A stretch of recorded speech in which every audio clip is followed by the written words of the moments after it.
12 नवंबर साल 1996 दिल्ली से करीब 100 किलोमीटर दूर चरखी दादरी के लोगों को आसमान में एक बहुत ही रहस्यमय आग का गोला दिखाई देता है। ऐसा लग रहा था मानो उल्का पिंड सुपरसोनिक स्पीड से धरती की तरफ आ रहा हो और उसके कुछ ही सेकंड बाद वो उल्का पिंड धरती से आकर टकरा जाता है। ये टक्कर इतना भयावह था कि पूरा आसमान काले बादल में लिपट जाते हैं। जब गाँव के लोग भागते हुए उस आग के गोले के पास पहुँचते हैं तो वहाँ जो उन्हें दिखाई देता है वो देख कर उनके होश उड़ जाते हैं। चारों तरफ आग के लपेटों और इंसानों के लाशें बिखरे हुए थे। जिस आग के गोले को वो उल्का पिंड समझ रहे थे, असल में वो एक बोइंग 747 कमर्शियल एरोप्लेन था। ये घटना इतनी दर्दनाक थी कि इस स्टोरी को सुनने के बाद आपके भी होश उड़ जाएंगे कि कैसे एक पायलट के नजरअंदाज ने 349 मासूमों की जान ले ली। तो आइए जानते हैं आज के इस वीडियो में दुनिया की वोरेस्ट एयर डिजास्टर के पीछे की असली कहानी।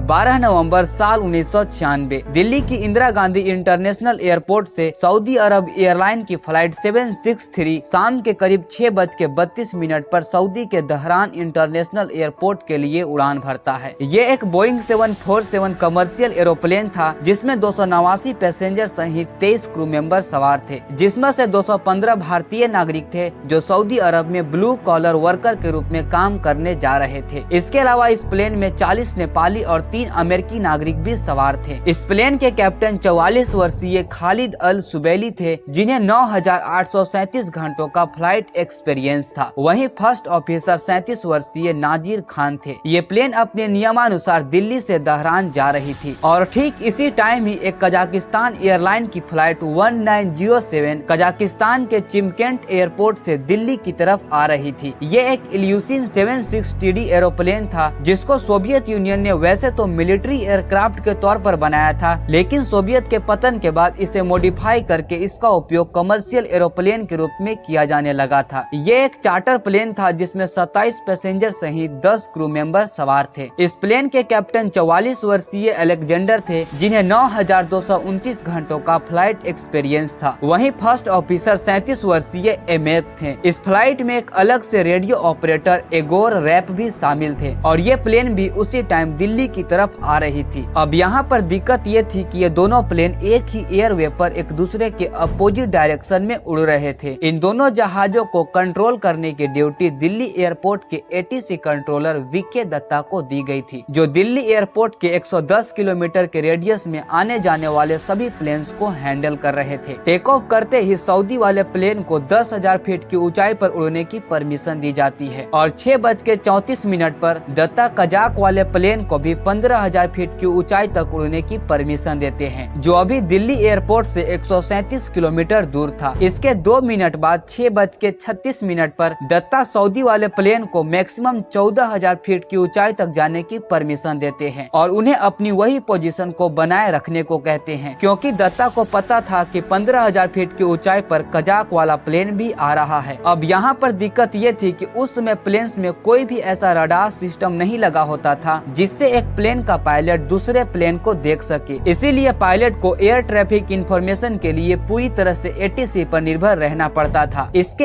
1 मिनट बाद 6:39 पर कजाक एरोप्लेन के रेडियो ऑपरेटर रिपोर्ट करते हैं कि वो बताए गए 15,000 फीट की निर्धारित ऊंचाई पर उड़ रहे हैं। दत्ता कजाकिस्तान वाले एरोप्लेन को सिग्नल भेजकर कहते हैं कि 14,000 फीट की ऊंचाई पर सऊदी वाली फ्लाइट भी जा रही है, अगर वो आपको दिखाई दे तो हमें रिपोर्ट करिएगा। दत्ता रिपोर्ट सुनने का इंतजार ही कर रहे होते हैं कि इसके ठीक 1 मिनट बाद ही दोनों प्लेन्स आपस में टकरा जाती है। इस टक्कर के बाद सऊदी वाला प्लेन तुरंत ही अपना कंट्रोल खो देता है और टक्कर के कारण से उसका आगे का हिस्सा नीचे की तरफ झुक जाता है, जिस कारण से प्लेन सीधा कॉकपिट के भल जमीन से जाकर टकरा जाता है। दूसरी तरफ टक्कर के बाद कजाक वाला प्लेन भी अपना कंट्रोल खो देता है और वो भी सीधा जमीन से जाकर टकरा जाता है। सऊदी अरब वाले प्लेन का मलबा हरियाणा के भवानी जिले के धानी गाँव के पास गिरता है। वहीं कजाकिस्तान वाले एरोप्लेन का मलबा हरियाणा के रोहतक जिले के बिरोह गांव के पास गिरता है। दोनों प्लेन का मलबा एक दूसरे से 7 किलोमीटर दूर थे। इन दोनों प्लेन का टक्कर इतना भयावह था कि इस घटना में एक सिंगल व्यक्ति भी जिंदा नहीं बच पाता और सऊदी वाले प्लेन में तो किसी भी व्यक्ति की जिंदा बचने की चांसेज ही नहीं थी, क्योंकि यह प्लेन 1135 किलोमीटर की सुपरसोनिक स्पीड से सीधा कॉकपिट के भल जमीन से टकराया था और जहाँ यह प्लेन जमीन से टकराया गया था वहाँ इस प्लेन का अगला हिस्सा जमीन में लगभग 30 फीट अंदर तक धंस गया था। इस घटना के बाद इसका इन्वेस्टिगेशन शुरू होता है ताकि इतनी बड़ी हादसा होने के पीछे के कारण का पता चल सके। इसके लिए दिल्ली एयरपोर्ट एक स्पेशल जांच कमीशन बनाती है जिसका अध्यक्ष जज रमेश चंद्र लाहौटी थे और इसीलिए इस कमीशन को लाहौटी कमीशन का नाम दिया गया था। क्रैश साइट से दोनों प्लेन्स के ब्लैक बॉक्स को रिकवर किया गया ताकि उसको डिकोड करके हादसा के पीछे के कारण का पता लगाया जा सके। शुरुआत में एटीसी कंट्रोलर वीके दत्ता को गलत ठहराया जा रहा था क्योंकि वही इन दोनों प्लेन को कंट्रोल कर रहे थे, लेकिन जब इन्वेस्टिगेटर्स ने ब्लैक बॉक्स के वॉइस रिकॉर्डर को चेक किया तो पता चला कि दत्ता ने अपने काम को ठीक से किया है और उन्होंने दोनों प्लेन को सही तरीके से गाइड किया है। अब क्योंकि एटीसी के पास प्लेन की ऊंचाई को देखने की फैसिलिटी नहीं थी, इसीलिए उनको प्लेन की ऊंचाई को जानने के लिए पायलट पर ही निर्भर रहना पड़ता था जिसे वो पूछकर कागजों पर लिखते रहते थे और दत्ता अपने रडार में बस दोनों प्लेन के लोकेशन को देख सकते थे क्योंकि उस टाइम दिल्ली एयरपोर्ट पर केवल प्राइमरी रडार सिस्टम का ही उपयोग किया जाता था और प्लेन की ऊंचाई को जानने के लिए सेकेंडरी रडार की जरूरत पड़ती है जो कि उस टाइम दिल्ली एयरपोर्ट पर अवेलेबल नहीं थी।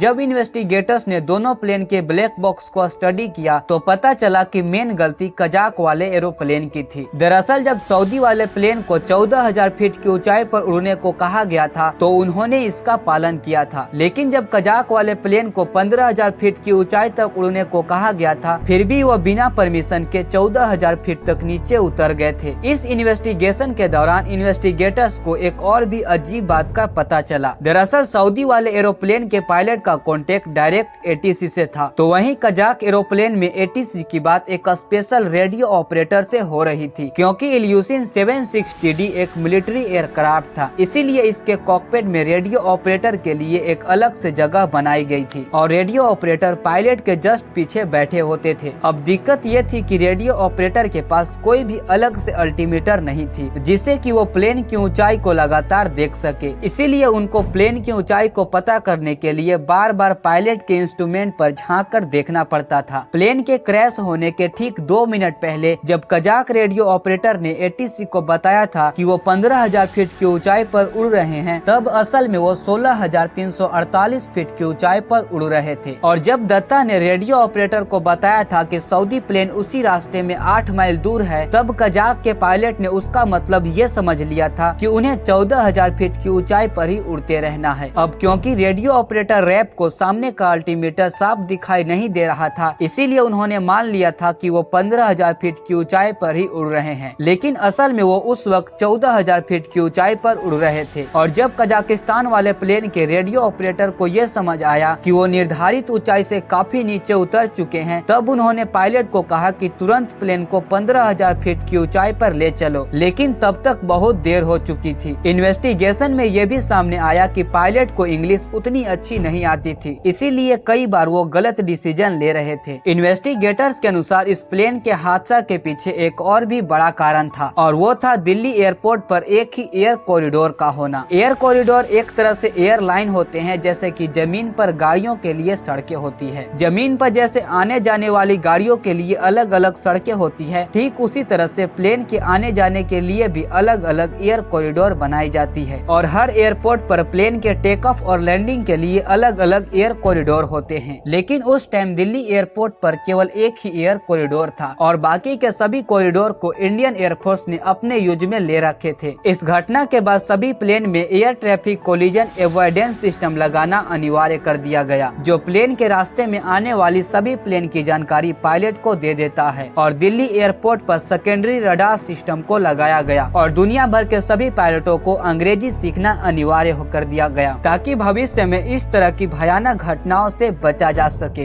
ये वीडियो कैसी लगी हमें कमेंट में जरूर बताइएगा और ऐसे ही इंफॉर्मेटिव वीडियो देखने के लिए इस चैनल को सब्सक्राइब जरूर कीजिएगा। मिलते हैं किसी नए वीडियो में किसी नए टॉपिक के साथ, तब तक के लिए जय हिंद।